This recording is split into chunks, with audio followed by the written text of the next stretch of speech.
시청자 여러분 안녕하십니까? 뉴스 플러스 시작합니다. 미국 연방공개시장위원회 회의가 열리고 있는 오늘 코스피는 12거래일 만에 쉬어가는 모습을 보였습니다. 투자자들 사이에선 일단 금리 향방을 지켜보자는 대기 심리가 강화되고 있고 도널드 트럼프 미국 대통령의 반도체 관세 발언도 부담을 주고 있는 것으로 풀이됩니다. 그래도 시장에선 여전히 향후 코스피의 상승세에 베팅하는 모습입니다. 한편 그간 훈풍이 지속되온 미 증시에 대해선 최근 경제학자들 사이에서 거품론이 불거지고 있죠. 주가에 대한 시장의 기대감은 높지만 실제 경제 상황은 악화되고 있다는 경고가 나오고 있는데요. 실제로 글로벌 IB와 운용사 CEO, CIO가 보는 시각은 어떨까요? 코리아 인베스트먼트 위크 현장에 다녀온 증권부 조연 기자와 이야기 나눠보도록 하겠습니다.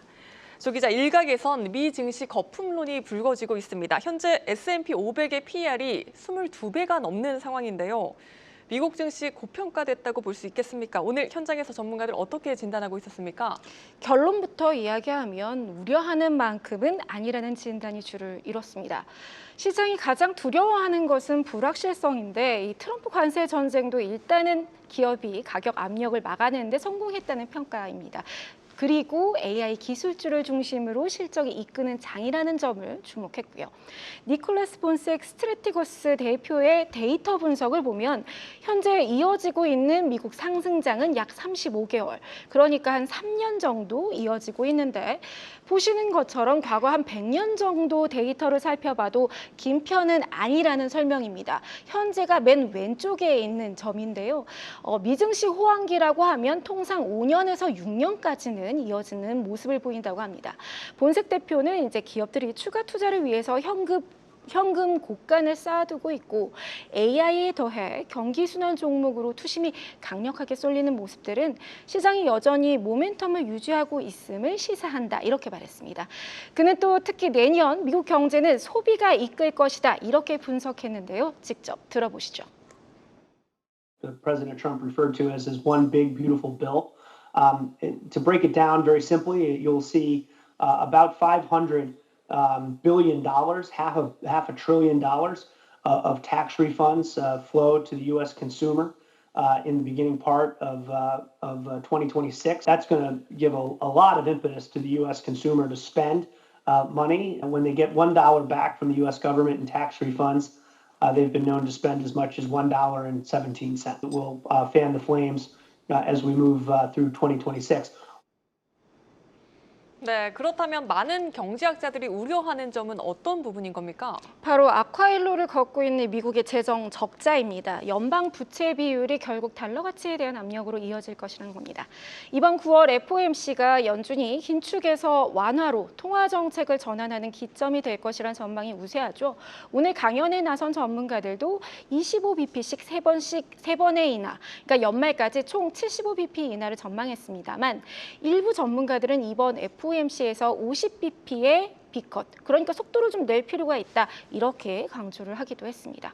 그리고 미국 상장 기업들의 영업이익률이 사상 최고치에 이미 근접해 있는 만큼 추가적으로 지속되기는 어렵다, 이런 분석도 있었는데요. 골드만삭스 아태 지역의 수석 주식 전략가인 티모시 모는 내년 미국 기업들의 영업이익률을 시장 기대치 14%보다 낮은, 그러니까 절반 수준인 7% 성장으로 낮췄다고 설명을 하면서 올 연말과 또 내년까지 기업들 실적을 주목하라고 거듭 강조했습니다. 네, 또 AI 버블론에 대한 우려도 계속해서 나오고 있는 상황인데요. AI 버블론에 대한 입장은 어떻습니까? 우리가 흔히 버블론을 이야기할 때 2000년대 닷컴 버블을 이야기하지 않습니까? 하지만 이것과는 비교할 수 없다, 이렇게 전문가들은 입을 모았습니다. 과거 닷컴 버블 때에는 10개 가까운 기업들의 PER이 세 자릿수였지만 지금 M7 중에서는 테슬라가 유일합니다. 나머지 기업들은 당시 닷컴 버블 기업들의 절반에 불과하고 테슬라도 전기차 사업 실적 자체만이 아니라 로봇과 AI, 피지컬 AI 등 이 테슬라의 미래 산업에 대한 기대가 가치 평가에 반영된 것이라 봐야 한다, 이런 설명입니다. 그만큼 수익과 실적이 뒷받침됐다는 설명입니다. AI 시장의 성장은 야구로 치면 9회 중에 3회, 그러니까 3분의 1 정도 왔다, 이런 설명도 있었는데요. 이제 AI 투자는 GPU 같은 반도체 칩 그리고 전력 인프라에서 앞으로는 생성형 AI를 넘어서 에이전틱 AI로 옮겨갈 것이다, 이렇게 강조했습니다. 그 이야기는 기업들이 생산성을 높이거나 또는 가격 경쟁력을 높이는 높이는 방향으로 어떻게 AI를 활용할지가 중요한 산업의 변곡점이 될 것이란 설명입니다. 네, AI 투자 앞으로도 낙관적이란 분석이 지배적인 상황입니다. 그렇다면 AI 말고도 또 다른 핵심 투자처를 꼽는다면 어디가 있을까요? 업종으로는 AI만큼이나 중요한 장기 테마로 방산이 꼽혔습니다. 유럽과 아시아 방산을 공통으로 언급했는데 제레미 슈워츠 위썸트리 CIO는 유럽보다 더 흥미로운 것이 바로 아시아 방산이다. 이렇게 말했습니다. 여기서 아시아는 중국을 제외한 한국, 인도, 일본 등이 포함됐는데요. 러우 전쟁을 기점으로 탈세계화가 진행되면서 이 나토 회원국들이 국방 관련 기술에 많은 투자에 나설 것이고 이는 일회성 이벤트가 아닌 10년간 지속될 투자 사이클이라는 설명입니다. 그리고 주식과 채권이 아니라 이제 대체 자산으로 가보면 금과 가상 자산이 꼽혔습니다. 금은 아직도 상승할 여력이 남아있다 이런 진단이고요. 또 금과 가상 자산에서 굳이 따지자면 가상 자산을 더 높게 평가하는 모습이었습니다. 변동성은 크지만 상승세가 강하고 블록체인에 대한 기술력 그리고 토큰화된 펀드나 토큰화된 주식 같은 새로운 투자 시대가 열리는 것에 대한 기대가 컸습니다. 네, 우리 증시에 최근 외국인 자금이 유입되면서 사상 최고치를 계속해서 경신하는 모습이었는데요.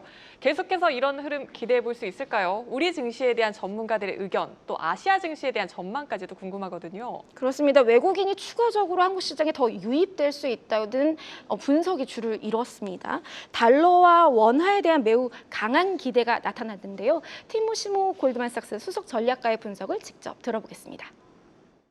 And within Asia, the currency we're most bullish on is the Korean won. So certainly for U.S. investors, US dollar-based investors, one of the tailwinds for investing in Korea is that not only do you get all the domestic equity return, but you probably get another 5 or 6% increase in terms of the Korean won appreciation. 네, 이어서 티모시모는 코리아 밸류업이 어떻게 실현될지에 대한 기대에 더해서 한국 시장의 EPS 성장률도 2025년엔 15%, 26년엔 17% 등 시장 기대를 웃돌 것이다 이렇게 전망을 했습니다.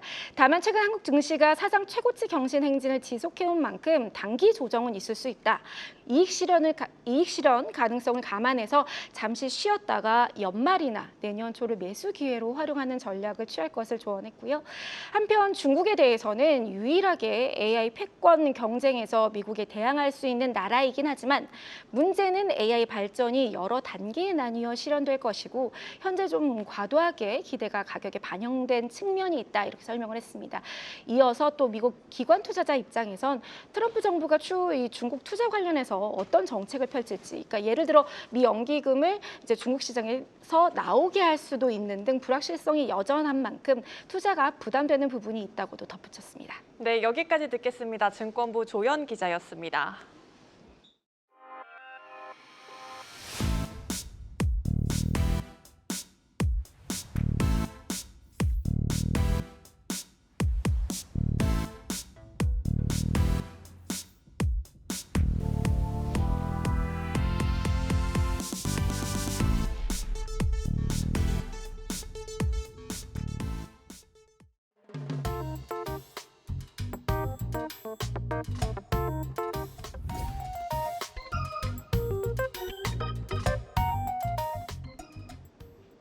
국내외 주식시장의 훈풍이 이어지면서 투자형 보험, 변액보험 가입자가 급증하고 있습니다.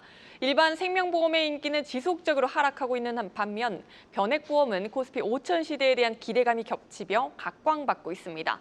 다만 원금 손실 가능성과 보험사의 상품 설계와 운용 역량 부족 등의 이유로 해지율도 높다는 점은 유의하셔야 합니다. 자세한 내용 경제부 김예원 기자와 알아보도록 하겠습니다.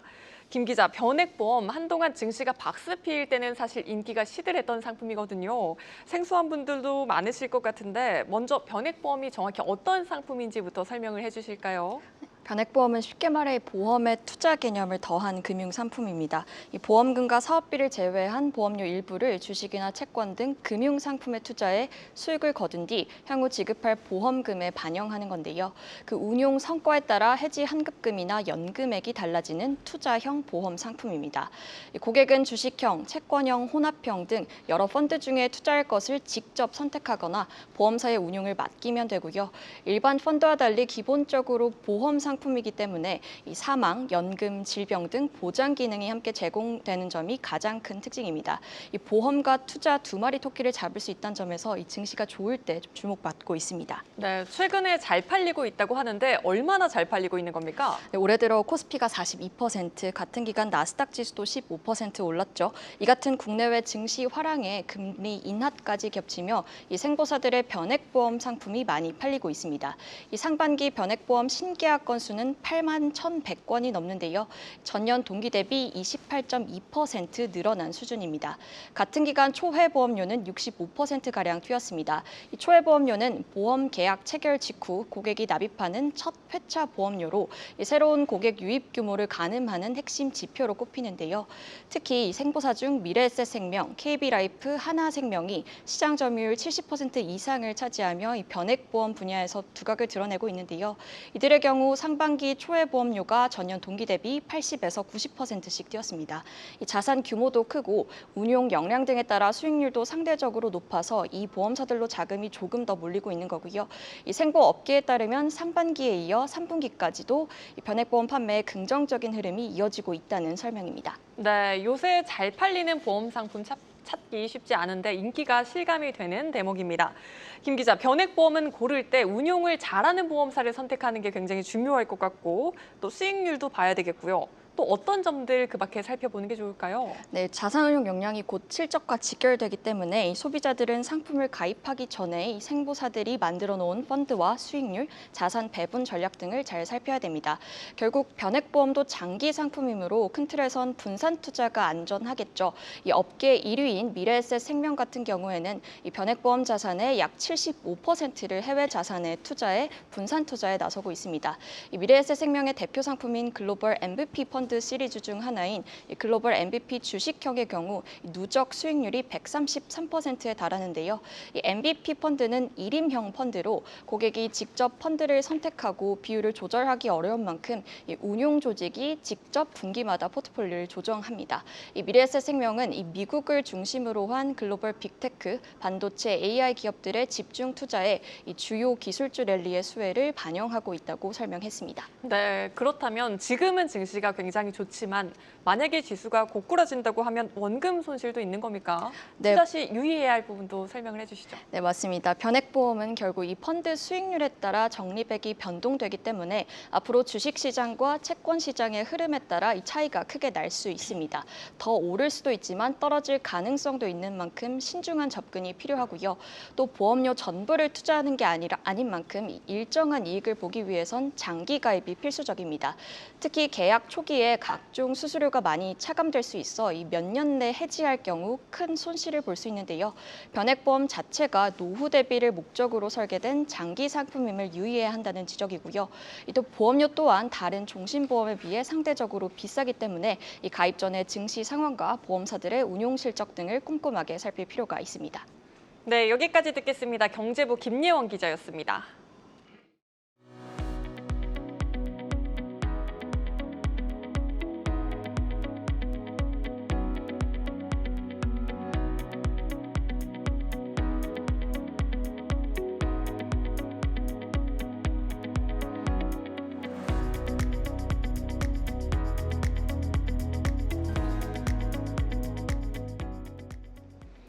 고려아연 경영권을 둘러싼 최윤범 회장과 영풍 MBK 파트너스의 분쟁이 1년을 맞았습니다.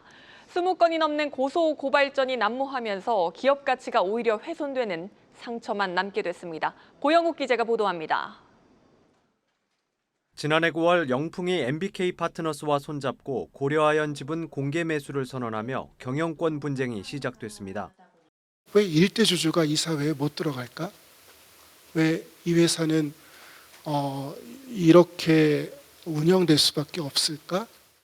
MBK와 영풍이 절대로 고려아연 현 경영진의 대안이 될 수 없다는 판단과 소신만을 가지고 오늘까지 기적적으로 그들의 기습 공격을 방어하여 왔고, 양측은 지분 매집에 3조 2천억 원에 달하는 돈을 쓰며 쩐의 전쟁을 벌였고 MBK연합이 최윤범 고려아연 회장 측을 10% 넘게 앞섰습니다.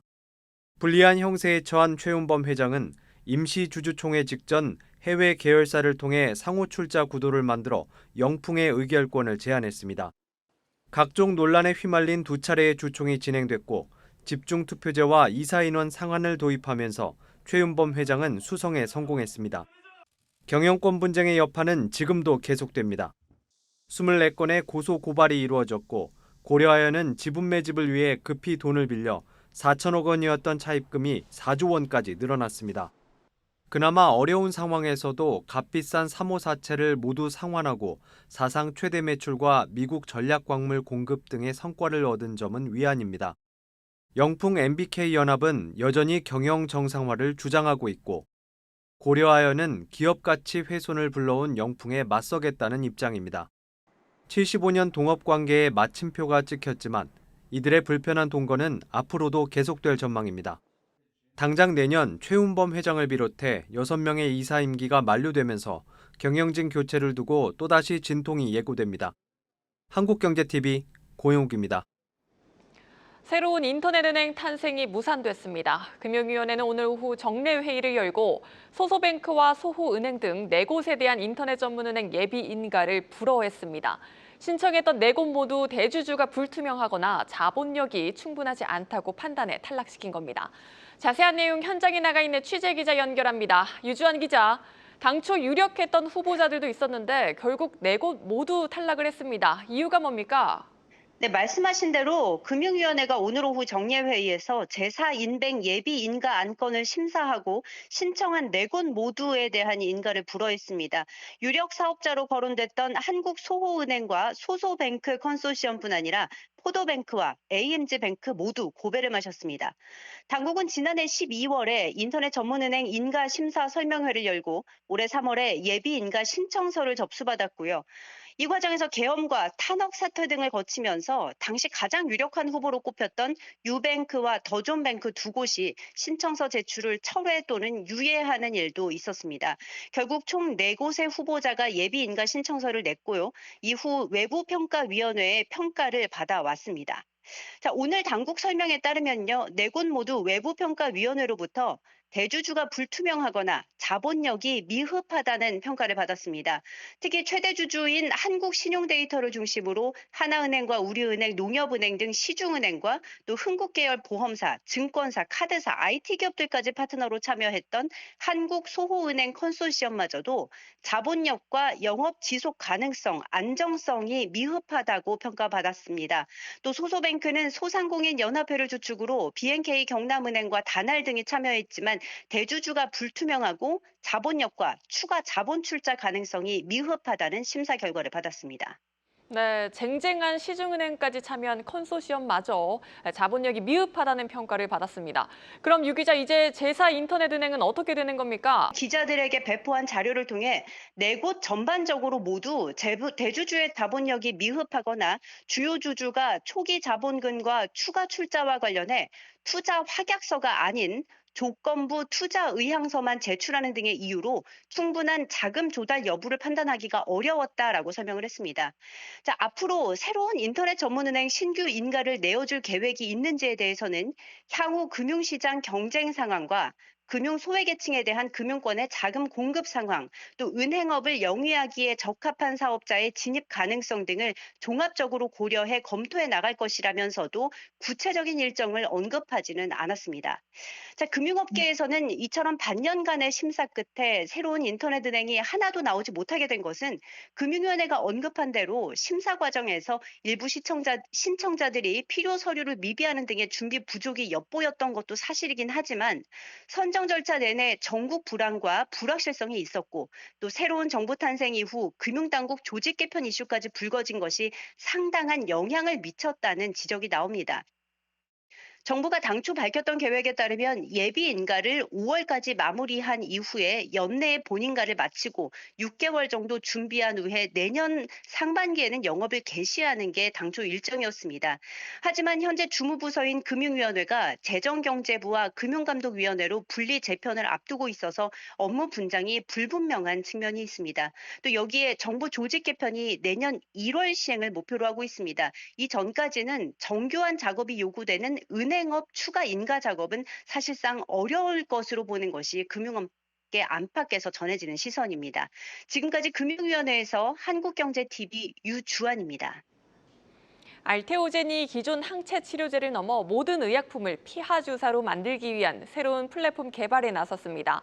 마운자로와 위고비 등과 비교해 부작용이 적고 한 달에 한 번만 투여해도 되는 비만약 개발에도 속도를 내고 있습니다.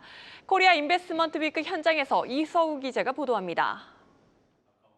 알테오젠은 자체 개발한 피하 주사 전환 플랫폼의 차세대 버전을 빠르게 완성하겠다고 밝혔습니다. 그간 글로벌 제약사들의 러브콜을 받은 히알루로니다제 기술보다 열 안전성과 활성 효과가 더 뛰어나게 만들겠다는 겁니다. 현재 개발하고 있는 신규 플랫폼을 활용하면 항체 치료제뿐만 아니라 합성의약품 등 모든 유형의 의약품을 피하 주사로 바꿀 수 있다는 설명입니다. 히알루로니다제를 통한 네스시 제형의 전환은 단백질 치료제건 케미컬 치료제건 혹은 RNA 치료제건 두루 쓰일 수 있다는 것을 시사하는 바가 되겠습니다. 한 달에 한 번만 투여하는 비만 치료제 개발에도 나섰습니다. 체중 감량 효과를 높이고 부작용은 줄이면 커지고 있는 비만 치료제 시장에서의 경쟁력은 충분하다는 판단에 섭니다. 알테오젠은 오는 2027년까지 비만 치료제의 임상을 개시한다는 목표를 내놨습니다. 최근에는 마운자로, 릴리의 마운자로가 가장 많이 팔리고 있고 노보노르스크의 위고비가 있는데 다 일주 제형이죠. 이제는 일주 제형 가지고는 이 비만 시장에서는 승부가 안 날 것 같고 최소한도 한 달 제형은 가야 되겠다. 머크의 키트루다에 이어 또 다른 블록버스터 항암제의 피하 주사 개발에도 속도를 내고 있습니다. 알테오젠은 다수 글로벌 제약사들과의 계약 논의가 빠르게 이뤄지고 있다며 추가 계약에 대한 자신감을 내비쳤습니다. 일단 에너트가 있고요. 그다음에 이제 아스트라제네카 제품 하나 지금 임상 시작했다는 거. 그다음에 이제 10군데 정도 좀 얘기하고 있습니다. 키트루다 덕분에 사실은 저희 회사를 컨택하는 회사들이 저희보다 더 빨리 계약을 진행하려고 합니다. 알테오젠의 기술이 적용된 키트루다 피하 주사 제품은 오는 23일 미국 식품의약국 승인 결정을 앞두고 있습니다. 한국경제TV 이서우입니다. 이재명 정부 첫 주택 공급 대책이 공공주도 개발에 방점이 찍히면서 중견 건설사들에 대한 안정적인 일감이 늘어날 것이란 기대감이 커지고 있습니다. 다만 실수요자에게 저렴한 주택을 공급할 의무가 있는 LH가 발주하는 물량이라 돈이 될지는 미지수입니다. 신재근 기자입니다. 정부가 오는 2030년까지 착공을 목표로 한 수도권 공공택지 물량은 37만 호입니다. 기존에 계획된 물량 25만 호에 더해 추가로 12만 호의 주택을 더 짓는 겁니다. 한국토지주택공사 LH가 직접 시행하는 물량을 포함해 공공이 주도하는 민간 참여 공공주택 사업으로 추진하면 기존의 택지를 팔아 민간에 공급을 맡기는 방식보다 빨리 추진할 수 있다는 계산에서입니다. 그동안 중견 건설사들이 이런 형태의 사업에 적극적으로 참여해왔다는 점에서 수혜가 점쳐집니다. 실제로 올해 14번의 민간 참여 사업 시공사 공모 중 9번이 시공능력평가 10위권 밖 회사가 선정됐습니다. 금액으로만 4조 5천억 원에 달합니다. 계룡건설이 2조 1천억 원어치를 수주했고 금호건설과 동부건설 등이 뒤를 이었습니다. 특히 LH가 도급을 줘 건설사가 설계와 시공만 맡을 경우 건설사 입장에선 안정적으로 공사를 진행할 수 있다는 장점이 있습니다. 다만 수주 물량이 늘어난다고 해서 수익성을 담보하긴 어렵다는 우려의 목소리도 나옵니다. 공공주택 특성상 임대주택 비율을 높여야 하기 때문에 사업성이 떨어질 수밖에 없기 때문입니다. 일반 민간 물량이랑 비교했을 때 사업성이 더 좋다고 보기엔 좀 어렵거든요. 임대주택의 비율이라던가 그런 여러 가지 제약들이 있기 때문에 수익성이 양호하다라고 보기엔 좀 어려울 것 같고요. 또 정부 대책에 포함된 공공택지 대부분이 서울과 비교해서 입지 경쟁력이 떨어지는 수도권에 속하는 만큼 미분양이 발생하면 건설사 실적엔 악영향을 미칠 수밖에 없습니다. 한국경제TV 신재근입니다. 도널드 트럼프 대통령의 압박 속에 열리는 9월 미국의 연방공개시장위원회 회의 결과가 우리 시간으로 내일 새벽 3시, 그러니까 지금부터 약 10시간 뒤에 발표됩니다. 0.25%포인트 인하는 기정사실화되고 있는 만큼 이보다 주목해서 보셔야 할 점은 연준이 올해 금리 인하 횟수를 2차례에서 3차례로 늘릴지, 또 트럼프 대통령의 압박에도 독립적인 결정을 내릴 수 있을지, 마지막으로 파월 의장이 어떤 발언을 내놓을지에 대해 관심을 갖고 지켜보시기 바랍니다. 저희는 내일 다시 돌아오겠습니다. 시청해주신 여러분 고맙습니다.